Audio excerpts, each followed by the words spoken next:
دیہاتی آدمی super computer کی پھر بھی کچھ نہ کچھ تعریف کر لے گا. ہم بندے اپنے اللہ کی اتنی بھی تعریف نہیں کر سکتے. دیکھو انسانوں میں سب سے اونچے انسان جو اللہ کے محبوب صلی اللہ علیہ وسلم ہے، انہوں نے فرما دیا اللہم لا احصی ثناء علیک، اے اللہ میں آپ کی تعریفوں کا احاطہ نہیں کر سکتا. انت کما اثنیت علی نفسک، تو ایسا ہی ہے جیسے تو نے اپنی تعریفیں خود بیان فرمائی ہے. تو ہم تو اللہ کی حمد ہی بیان نہیں کر سکتے. ہم جتنی تعریفوں کے پل باندھے، اللہ اس سے بھی بلند ہے اور اس سے بھی اونچا ہے. اس سے اندازہ لگائیے اللہ تعالیٰ کی عظمت کا، اللہ کی کبریائی کا.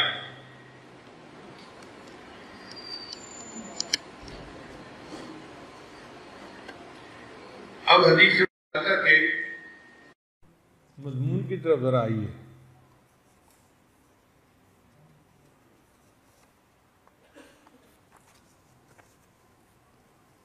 نبی علیہ السلام نے ارشاد فرمایا انما الاعمال بالنیات، کہ بے شک اعمال کا مدار نیت کے اوپر ہے.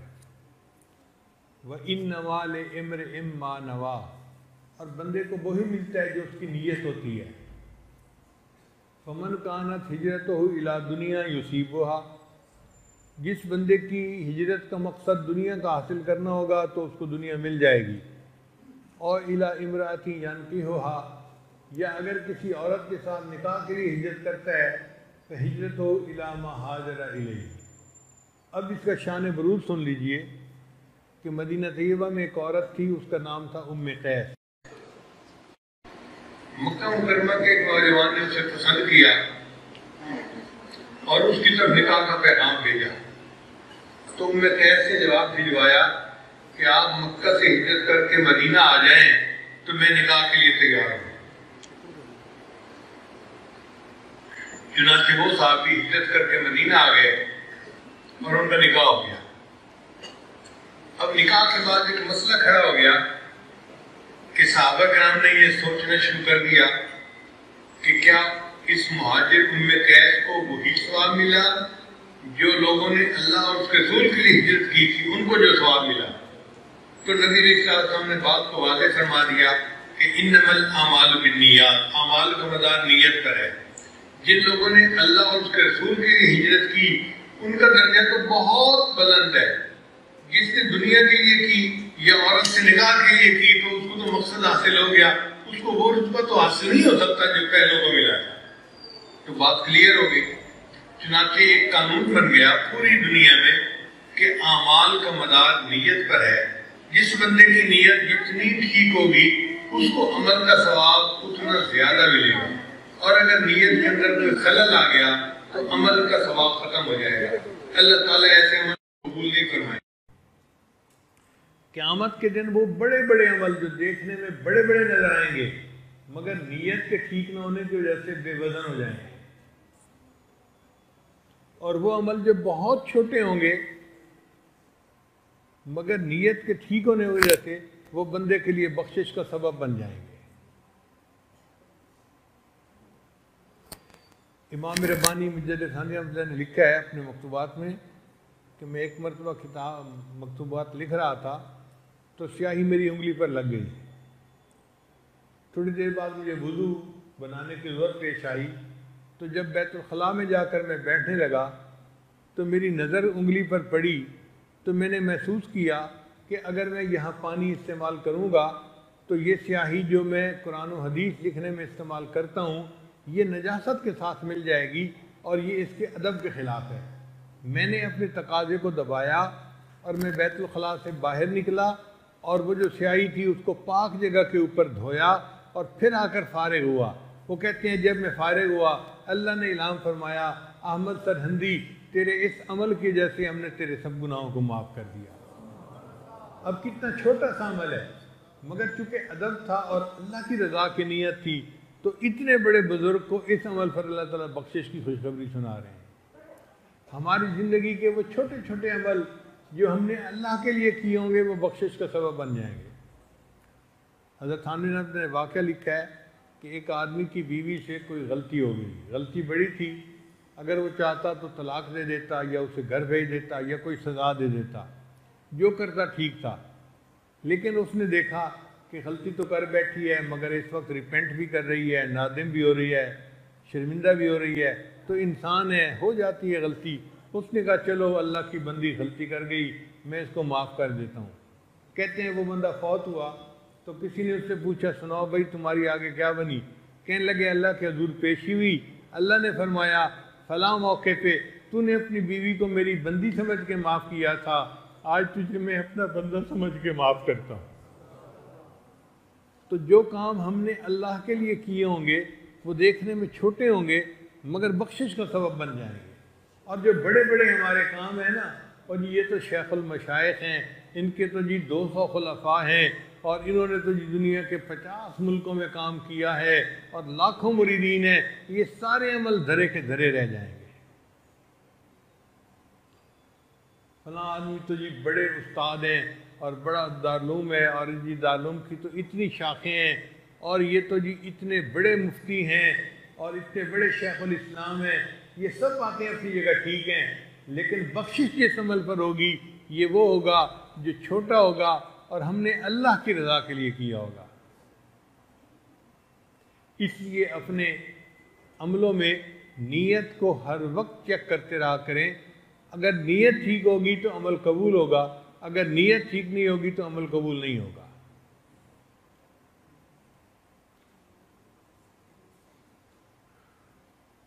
بھلے شاہ رحمۃ اللہ علیہ فرماتے ہیں یہ ناتیاں دھوتیاں رب ملدا تے ملدا کنبیاں مچھیاں نوں، یعنی اگر نہانے دھونے سے رب ملتا تو کچھوے اور مچھلی تو ہر وقت ہی نہاتے رہتے ہیں، ان کو رب مل چکا ہوتا۔ یہ ناتیاں دھوتیاں رب ملدا تے ملدا کنبیاں مچھیاں نوں، یہ سر منایا رب ملدا تے ملدا بھیڑاں سسیاں نوں۔ ایک بھیڑ ہوتی ہے، سسی کی بھیڑ اس کو کہتے ہیں، اس کے سر پہ بال چھوٹے ہوتے ہیں، باقی جسم پہ لمبے لمبے بال ہوتے ہیں، تو وہ کہتے ہیں کہ اگر سر منانے سے رب ملتا تو اس بھیڑ کو رب مل جاتا۔ یہ ذکر کیتے ہیں رب ملدا تے ملدا کال کڑیچیاں نوں۔ ایک پرندہ ہوتا ہے دیہاتوں میں، وہ دیوار پہ آ کے چپک جاتا ہے اور ساری رات آواز نکالتا رہتا ہے، اس کو کال کڑیچی کہتے ہیں۔ وہ کہتے ہیں کہ اگر ذکر کرنے سے رب ملتا تو کال کڑیچی تو ساری رات اللہ کا ذکر کرتی ہے، اس کو رب مل چکا ہوتا۔ یہ جتیاں ستیاں رب ملدا تے ملدا داندا کھسیاں نوں۔ اگر پاک دامنی کی زندگی گزارنے سے رب ملتا تو جو بول امپورٹنٹ ہوتے ہیں ان کو رب مل جاتا، وہ تو اپنی فیمیل کے قریب بھی نہیں جا سکتے۔ یہ ناتیاں دھوتیاں رب ملدا تے ملدا کنبیاں مچھیاں نوں، یہ ذکر کیتے ہیں رب ملدا تے ملدا کال کڑیچیاں نوں، یہ سر منایا رب ملدا تے ملدا بھیڑاں سسیاں نوں، یہ جتیاں ستیاں رب ملدا تے ملدا داندا کھسیاں نوں۔ آخر پر آ کر کہتے ہیں رب ملدا تے ملدا نیتاں اچھیاں نوں، کہ رب اگر ملتا ہے تو اچھی نیت والوں کو رب ملتا ہے۔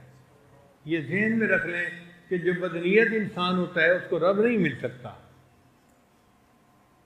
رب ملے گا اگر نیت اچھی ہوگی، لوگوں کے بارے میں دل میں کینہ رکھنا، دل میں بیر رکھنا، اور پھر سمجھنا کہ میں اللہ کی مقبول بندی بن جاؤں، یہ خواب و خیال کی باتیں ہیں۔ اپنی نیت کو ٹھیک کرنا ہوگا، ہر کسی کی خیر خواہی، ہر کسی کے ساتھ بھلا، ہر کسی کے ساتھ اچھائی، جب دل میں اچھی نیت ہوگی تو انسان اللہ کا اچھا بندہ بن جائے گا۔ انما الاعمال بالنیات، اعمال کا مدار نیتوں کے اوپر ہے۔ اب یہاں پر ایک اشکال پیدا ہوتا ہے کہ جب اعمال کا مدار نیت پر ہے تو انسان ایک گناہ اچھی نیت سے کرے تو کیا وہ گناہ نیکی بن جائے گا؟ مثلا ایک بندہ اس لیے چوری کرتا ہے کہ میں یہ پیسہ غریبوں میں تقسیم کروں گا، تو کیا اس کا وہ پیسہ چوری کرنا جائز ہو جائے گا؟ تو علماء نے اس کا جواب دیا ہے کہ گناہ کا کام تو اللہ کو ناپسندیدہ ہے، اس کو نیکی سمجھ کے کرنا تو دین کو کھیل بنانے والی بات ہو گئی اور زیادہ نفرت والی بات ہو گئی۔ اصل مقصد یہ ہے کہ جو نیک اعمال ہیں ان کی بھی قبولیت کے لیے نیت کا ٹھیک ہونا ضروری ہے۔ اگر نیک عمل بھی بری نیت سے کیے جائیں گے تو وہ بھی گناہ بن جائیں گے۔ اس کی ایک مثال سن لیجئے، ایک شادی شدہ عورت ہے، اس کے لیے اچھے کپڑے پہننا، خوشبو لگانا عبادت ہے. وہ اپنے خاوند کی نیت سے اچھی خوشبو لگائے، اس کو اللہ کی طرف سے ثواب ملے گا، نیک عمل ہے. لیکن اگر وہی عورت شادی پہ جانے کی تیاری کر رہی ہے اور خوشبو لگانا چاہتی ہے، اور خوشبو لگاتے ہوئے اس کے ذہن میں یہ بات آ جاتی ہے کہ آج مجلس میں فلاں کزن بھی آیا ہوگا اور میرے اس کزن کو یہ خوشبو زیادہ پسند ہے، لہٰذا میں یہ خوشبو لگا لیتی ہوں. اب اس خوشبو کا لگانا اس کے لیے گناہ بن جائے گا. نیک کام تھا مگر نیت کے بد ہونے کی وجہ سے وہ نیک کام بھی برا بن گیا. تو اصل مقصد یہ ہے کہ نیک کام تو تب نیک بنے گا جب اس کی نیت بھی ٹھیک ہوگی. اگر نیت میں کمی ہو گئی تو نیکی بھی خراب ہو جائے گی. تو ہم اپنے ہر کام میں اپنی نیت کو واچ کرتے رہا کریں، پرکھتے رہا کریں کہ ہم کس لیے کر رہے ہیں. پہلے وقتوں میں اپنے مشائخ کے پاس رہ کر لوگ 10 سال تک نیت کرنا سیکھا کرتے تھے. حضرت شیخ حدیث محمد زکریا رحمۃ اللہ نے اپنی کتاب میں لکھا ہے کہ ایک آدمی اپنے شیخ کے پاس 8 سال رہا اور وہ کہتے ہیں کہ میں نے 8 سال میں اپنی نیت کو ٹھیک کرنا سیکھا. ہم لوگ تو سمجھتے ہیں کہ ہماری نیتیں ٹھیک ہیں، کبھی اس پر محنت ہی نہیں کی. ہمیں تو اس پر محنت کرنے کی ضرورت ہے. ایک آدمی نے مکان بنوایا اور اپنے شیخ کو بلوایا دعا کے لیے. انہوں نے آ کر مکان دیکھا تو انہوں نے پوچھا بھئی یہ بتاؤ تم نے اپنے کمرے کے اندر کھڑکی روشن دان کیوں رکھا ہوا ہے؟ اس نے کہا جی یہاں سے ہوا اور روشنی آتی ہے. انہوں نے کہا اللہ کے بندے تو نیت یہ کرتا کہ اس کھڑکی روشن دان سے اذان کی آواز مجھے آیا کرے گی، باقی روشنی اور ہوا تو آنی تھی، اس کو تو کوئی نہیں روک سکتا. تو ہم بھی جو کام کریں اس میں نیت کو ٹھیک کریں تو ہمیں ثواب ملے گا. علماء نے لکھا ہے کہ اس امت کو بدنیتی سے اتنا نقصان نہیں پہنچا جتنا بلا نیتی سے پہنچا ہے. ہم بہت سارے کام بغیر نیت کے کر لیتے ہیں. آپ دیکھیں ایک لڑکی صبح سے لے کے شام تک بھوکی پیاسی رہے تو اسے روزے کا ثواب تو نہیں مل سکتا، اس لیے کہ روزے کے لیے نیت کو ہونا شرط تھا. اسی طرح ہم کوئی بھی عمل کریں لیکن اس میں نیت نہ ہو تو ہمیں ثواب نہیں مل سکتا.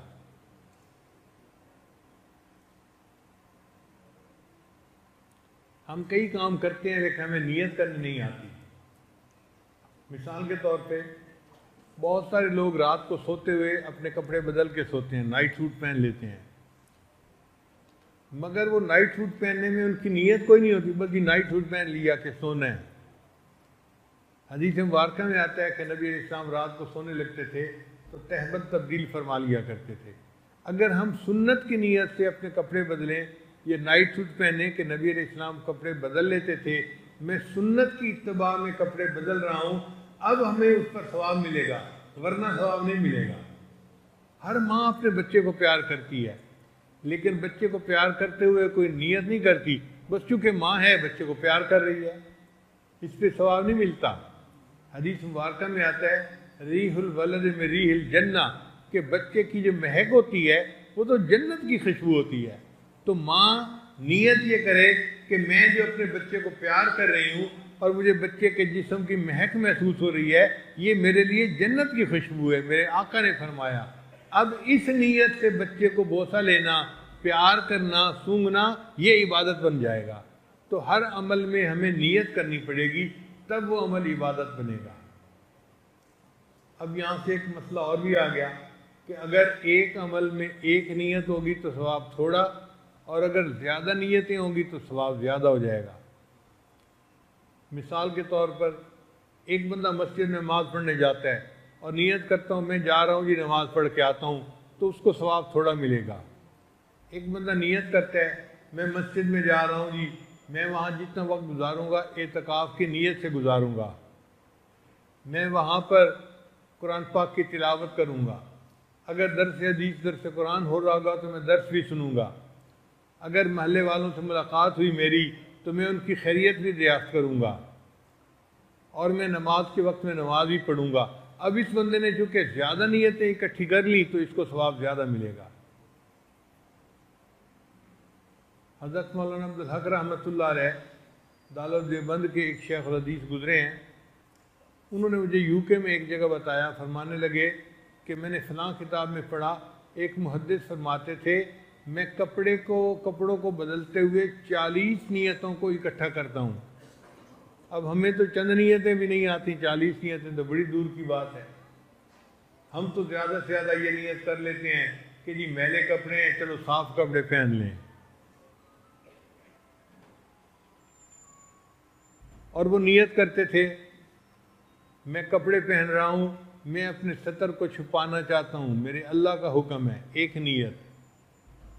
دوسری نیت کہ صاف کپڑے اللہ کا ذکر کرتے ہیں اور میلے کپڑے ذکر نہیں کرتے، تو میں صاف کپڑے پہنتا ہوں تاکہ میرے کپڑے میرے بدن پر اللہ کا ذکر بھی کریں. دوسری نیت. پھر تیسری نیت کہ اللہ کا حکم ہے خذوا زینتکم عند کل مسجد، مسجد میں جاتے ہوئے زینت اختیار کرو، لہذا میں صاف کپڑے پہن رہا ہوں کہ میں اللہ کے فرمان پر عمل کر کے زینت اختیار کر رہا ہوں. اب یہ تیسری نیت بھی ہوگی. تو اس طرح نیتیں بدلتے یعنی جمع کرتے 40 نیتیں وہ اکٹھی کر لیا کرتے تھے.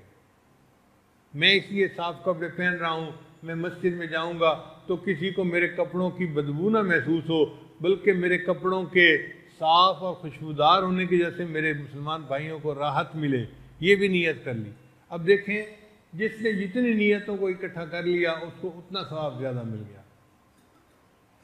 اس سے پتہ چلتا ہے کہ عام آدمی کو وہ ثواب نہیں مل سکتا جو ایک عالم کو ثواب ملتا ہے، کیونکہ عالم اپنے عمل میں نیتوں کو اکٹھا کر لیا کرتا ہے.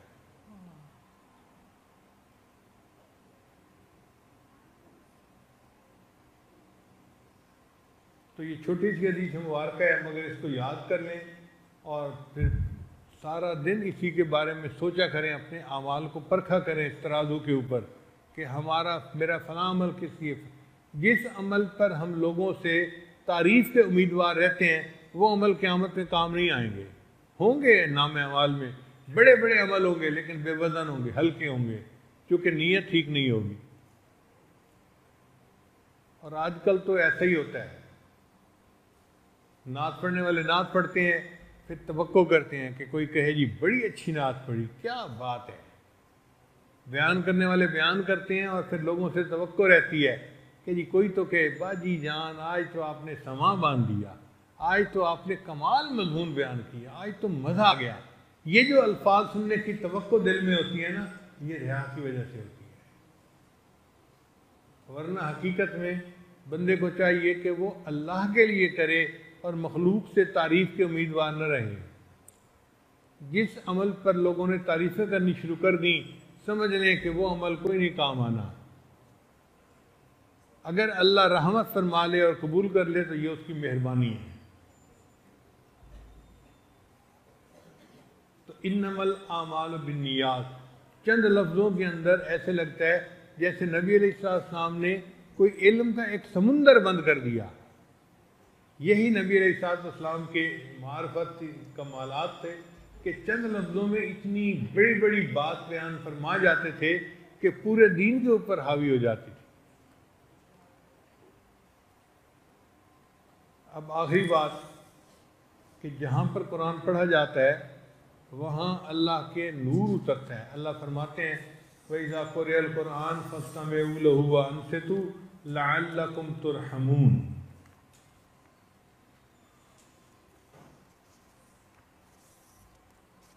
تو جہاں قرآن پڑھا جاتا ہے وہاں پر نور اترتا ہے، رحمت اترتی ہے، قرآن پاک سے ثابت ہے. اسی طرح جہاں حدیث مبارکہ پڑھی جاتی ہے وہاں پر بھی نور اترتا ہے.